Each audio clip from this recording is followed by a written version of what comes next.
રાજકોટ શહેરના કોઠારિયા રોડ પર આવેલા નંદા હોલ પાછળની સુભાષનગર સોસાયટીમાં મોડી રાત્રે એક ભયાનક ઘટના બની હતી। સોસાયટીમાં આવેલા એક મકાનમાં રાત્રિના સમયે ચાર્જિંગમાં મૂકેલી બેટરીવાળી ટુ વ્હીલર ઇલેક્ટ્રિક સ્કૂટરમાં અચાનક શોર્ટ સર્કિટ કે અન્ય ટેકનિકલ ખામીના કારણે આગ ભભૂકી ઉઠી હતી। જોતજોતામાં આગે રૌદ્ર સ્વરૂપ ધારણ કરી લીધું હતું અને આખું ઘર ધુમાડાથી ભરાઈ ગયું હતું। ફાયર બ્રિગેડના સ્ટાફે ભારે જહેમત ઉઠાવીને ઘરમાં ફસાયેલા તમામ 5 સભ્યોને સમયસર અને અત્યંત સુરક્ષિત રીતે બહાર કાઢ્યા હતા। ફાયર ફાઇટરોની ત્વરિત અને સરાહનીય કામગીરીના કારણે એક મોટી હોનારત ટળી હતી। આ ઘટનામાં સદનસીબે કોઈ પણ વ્યક્તિ દાઝી નથી કે કોઈને નાની મોટી ઈજા પહોંચી નથી। ફાયર બ્રિગેડની ટીમે ટૂંક સમયમાં જ પાણીનો મારો ચલાવીને આગ પર સંપૂર્ણપણે કાબૂ મેળવી લીધો હતો।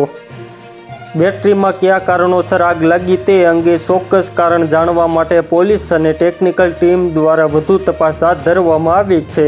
તો મિત્રો, હાલ માટે એટલું જ। ફરી મળીએ નવી અપડેટ અને નવા સમાચાર સાથે। તે પહેલાં ખાસ કરીને વિડીયોને એક લાઇક અને BTV ગુજરાતી ન્યૂઝ યુટ્યુબ ચેનલને ખાસ કરીને સબસ્ક્રાઈબ કરવાનું ભૂલતા નહીં મિત્રો।